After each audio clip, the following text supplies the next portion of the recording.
ٹھیک ہے، اور ہمیں تیرے بغیر جینا ہے، تو اس جینے سے موت اچھی ہے۔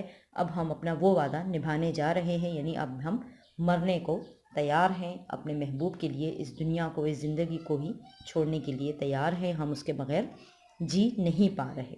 یعنی محبوب کے بغیر جینا محال ہے، میں اس کے بغیر نہیں رہ سکتا۔ وہ جو میں نے اس سے وعدہ کیا تھا وہ وعدہ جھوٹا نہیں تھا، اب میں وہ وعدہ نبھانے جا رہا ہوں، وہ وعدہ سچ کرنے جا رہا ہوں، یعنی کہ میں اپنی زندگی یا تو ختم کرنے جا رہا ہوں یا غم سے خود بخود میری زندگی کا چراغ گل ہونے جا رہا ہے۔ یہ دیکھیں، اس کے ساتھ ایک حوالے کا شعر ہے: دونوں جہان تیری محبت میں ہار کے، وہ جا رہا ہے کوئی شب غم گزار کے۔ فیض احمد فیض کا بہت پیارا شعر، ٹھیک ہے، آپ لوگ بکس پہ لکھ لیں تو اچھی بات ہے۔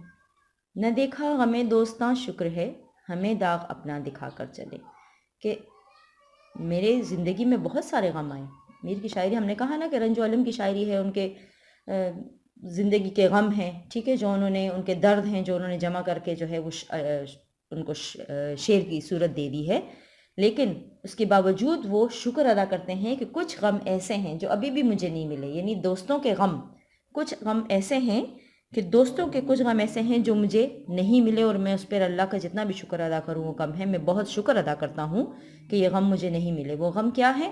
دوستوں کے غم، یعنی دوست جو ہے وہ انسان کو اپنی جان سے بھی پیارا ہوتا ہے۔ زندگی میں سب سے پیارا رشتہ جو ہے وہ دوستی کا ہوتا ہے۔ انسان کو اپنے دوستوں سے بڑی محبت اور بہت خلوص سے وہ اپنے دوستوں سے محبت کرتا ہے۔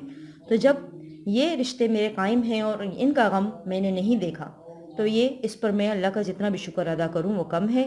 ہمیں داغ اپنا دکھا کر چلے، ہمیں کا مطلب ویسے تو ہے ہم سب، داغ یعنی دکھ درد، میں ہی ان کو اپنا غم دے کر جا رہا ہوں۔ یہ اچھی بات ہے کہ میں ان سے پہلے جو ہے وہ اس دنیا سے جا رہا ہوں، میں اس بات پر بہت خوش ہوں، مجھے اس بات کا غم نہیں ہے۔ میں اس بات پر خوش ہوں کہ میں اپنے دوستوں کو جو ہے میں بجائے اس کے کہ دوست مجھے چھوڑ کر چلے جاتے اور میں ان کا غم کرتا، اس سے اچھا ہے کہ میں ان سے پہلے چلا جاؤں۔ میں ان کا غم برداشت نہیں کر پاتا، ٹھیک ہے، ان کا غم میرے لیے برداشت کرنے کے قابل نہیں ہے۔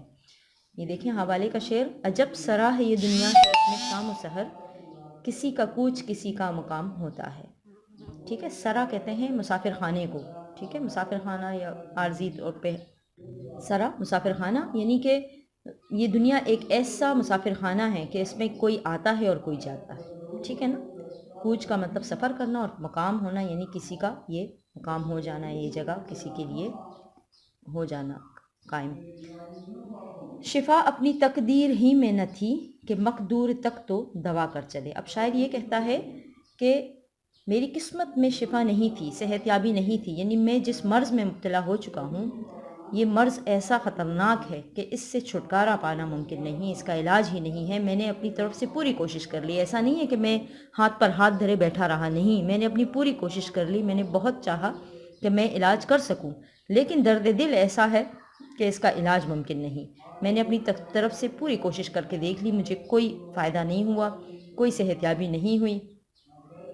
میں نے اپنی ساری کوششیں، اپنے ساری جدوجہد کر کے دیکھ لی، اور آخر میں اسی نتیجے پر پہنچا کہ میری قسمت میں شفا نہیں تھی، میری قسمت میں اس درد سے، اس بیماری سے، اس مرض سے چھٹکارا تھا ہی نہیں۔ تو چاہے میں کتنے بھی، ظاہر علاج بہت سارے لوگ کرتے ہیں، جب کوئی بیمار ہو جاتا ہے تو ہر طرح کا علاج کیا جاتا ہے، کچھ لوگوں کو معمولی علاج سے شفا مل جاتی ہے، کچھ کے لیے بہت زیادہ علاج کیے جاتے ہیں تب کہیں جا کے ٹھیک ہوتے ہیں، کچھ لوگوں کے ایسے مرض ہوتے ہیں کہ وہ ٹھیک نہیں ہو پاتے، ٹھیک ہے نا۔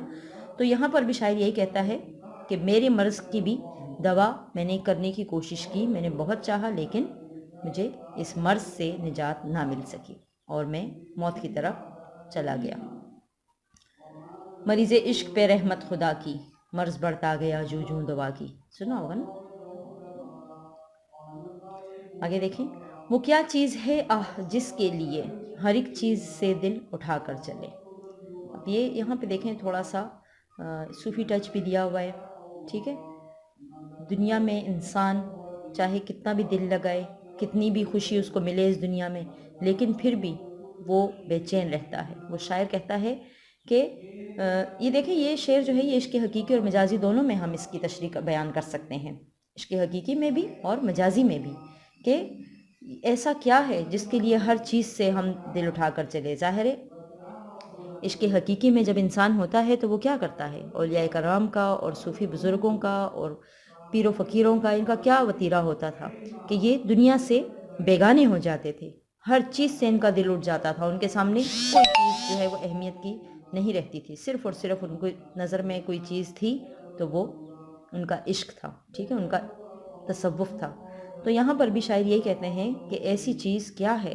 وہ کہتے ہیں کہ میں حیران ہوں کہ یہ کیسا عشق ہے کہ جس کے لیے کیا ہے کہ ہر چیز سے میرا دل بھر گیا ہے۔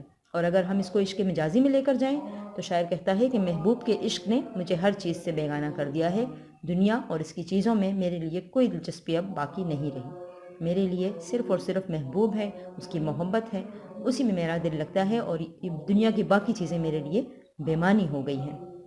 تو اس لیے وہ کہتا ہے کہ ہر چیز سے میرا دل بھر گیا ہے، اب مجھے نہ تو اس دنیا سے کوئی کام ہے، نہ اس کی چیزوں سے، نہ اس کی چیزیں مجھے مسرت دیتی ہیں، خوشی دیتی ہیں، میری خوشی کا محور و مرکز میرا محبوب ہے، ٹھیک ہے، اور اسی محبوب سے میری ہر خوشی، میری ہر تمنا وابستہ ہے۔ اگر وہ مجھے نہ ملے یا وہی مجھے نہ مل سکے تو کیا ہوگا؟ مجھے کسی چیز میں بھی آرام نہیں آئے گا، اس کا کوئی دوسرا نعم البدل نہیں ہے۔ یہ دیکھیں اس کے ساتھ حوالے کا شعر ہے، کیا کشش اس حسن بے پناہ میں ہے، کیا کشش اس حسن بے پناہ میں ہے، جو قدم ہے اسی کی راہ میں ہے، کہ اس کا کیا حسن ہے کہ میرا جو بھی قدم اٹھتا ہے وہ اسی کی طرف اٹھتا ہے۔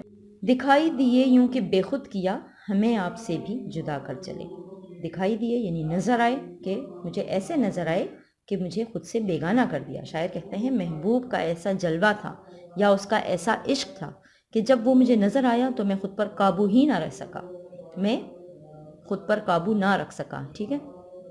اس سے پہلے ہم نے پڑھا تھا نا، ہوش جاتا رہا نہیں لیکن جب وہ آتا ہے تب نہیں آتا، ٹھیک ہے۔ تو یہ سلسلہ یہاں پر بھی ہے، یہاں پر بھی شاعر یہی کہتا ہے کہ جب مجھے محبوب نظر آیا تو کیا ہوا، میں اس قدر بے خود ہو گیا، بے قابو ہو گیا، بیگانہ ہو گیا، بے ہوش ہو گیا، اپنے حواسوں سے میں نہ رہا کہ ہمیں آپ سے بھی جدا کر چلے، کہ میں خود سے بھی بیگانہ ہو گیا، آپ سے، ہمیں آپ سے یعنی مجھے خود سے، ہمیں خود اپنے آپ سے بھی اس نے الگ کر دیا۔ محبوب کا ایسا جلوہ تھا، اس کا ایسا دیدار تھا کہ میں خود پر قابو نہ رکھ سکا، اور یہاں تک کہ میں اپنے ارد گرد سے، اس دنیا سے اور خود سے بھی الگ ہو گیا، یعنی کہ مجھے کسی چیز کا ہوش نہیں رہا۔ یہ دیکھیں اس کے ساتھ حوالے شعر، بے خودی لے گئی کہاں ہم کو، دیر سے انتظار ہے اپنا، ٹھیک ہے۔ بے خودی کا مطلب وہی کہ انسان بیگانہ ہو جانا، بے ہوش ہو جانا۔ یہ دیکھیں، جبیں سجدہ کرتے ہی کرتے گئی، حق بندگی ہم ادا کر چلے، جبیں یعنی ماتھا، اب اس میں انسان اللہ تعالیٰ کے آگے سجدہ ریزی کا ذکر کرتا ہے، اس کی بندگی کا حق بیان کرتا ہے، ٹھیک ہے۔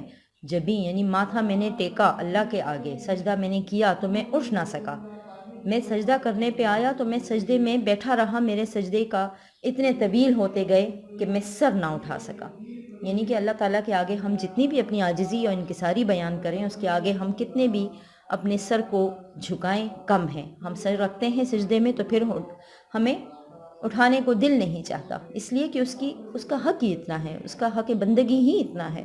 حق بندگی ہم ادا کر چلے، یعنی کہ میں نے اپنا حق بندگی ادا کرنے کے لیے کیا کیا، عبادت کا حق ادا کرنے کے لیے کیا کیا، میں نے لمبے لمبے سجدے کیے، میں نے سجدہ کیا تو وہ سر میں اٹھا نہ سکا، کیونکہ مجھے پتہ تھا کہ میرے اوپر اللہ کے اتنے احسانات ہیں، اتنے کرم ہیں، اس کی اتنی عنایات ہیں کہ یہ میرے مختصر سجدے جو ہیں وہ اس کا شکر ادا کرنے کے لیے کافی نہیں ہیں، کہ ہم جتنے بھی سجدے کریں وہ کم ہیں۔ شاعر یہ کہنا چاہتے ہیں کہ ہم اللہ کے آگے جتنی بھی سجدہ ریزی کریں، جتنے بھی سجدے کریں وہ کم ہیں۔ یہ دیکھیں حوالہ شعر، آج سجدوں کی انتہا کر دوں، آج سجدوں کی انتہا کر دوں، شوق مٹ جائے یا جبیں نہ رہے، ٹھیک ہے نا۔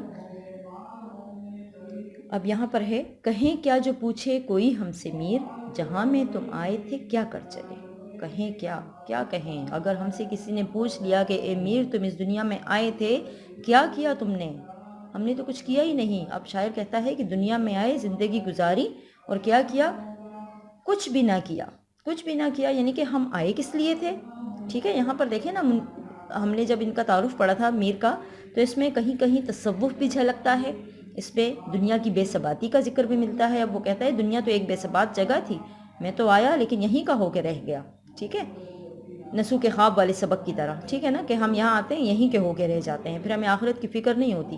لیکن اگر ہم سے کسی نے یہ پوچھ لیا کہ تم اس دنیا میں آئے کس لیے تھے، بحیثیت مسلمان تم پیدا تو ہو گئے، اس دنیا میں آ تو گئے، اور تمہیں دین اسلام کے گھرانے میں اور مسلم گھرانے میں پیدا کیا گیا، لیکن تم نے آخر کیا کیا اس دنیا میں آ کر، تو تم کیا جواب دو گے؟ ہمارے پاس تو کوئی جواب نہیں ہے، ہم تو بہت شرمندہ ہیں، ہم نے تو زندگی رائے گاں گزاری، ہم تو جس مقصد کے لیے آئے تھے وہ مقصد ہی ہم بھلا بیٹھے، اب ہم کیا جواب دیں گے؟ ٹھیک ہے نا، تہمتیں چند اپنے ذمے دھر چلے، کس لیے آئے تھے ہم کیا کر چلے، ٹھیک ہے نا، تہمتیں، یہ دیکھیں میں نے سٹارٹ لیا تھا لیکن لکھا پورا نہیں ہے، دیکھیں تہمتیں چند اپنے ذمے دھر چلے،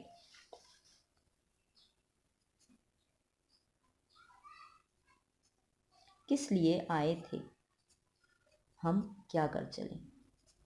یہ آپ کو جب میں نوٹس لکھواؤں گی تو اس پہ بھی پھر آپ کو اس کے حوالے کے یہی اشعار انشاءاللہ لکھوا دوں گی ساتھ ساتھ، ٹھیک ہے، یہاں تک آپ دیکھ لیں، اس کے بعد انشاءاللہ نیکسٹ لیکچر میں ہم اس کے قافیہ ردیف وغیرہ کر لیں گے، اس کی ایکسرسائز کر لیں گے، یہاں تک آپ اپنی بکس کمپلیٹ کر لیں ڈیٹس کے ساتھ اور الفاظ معنی کے ساتھ، اور جو میں نے آپ کو حوالے کے اشعار لکھوائے ہیں وہ بھی لکھیں اس کے ساتھ، اور اس کی ریڈنگ کریں، بار بار اس کو سمجھیں، اس کو پڑھیں، اس کو سمجھنے کی کوشش کریں۔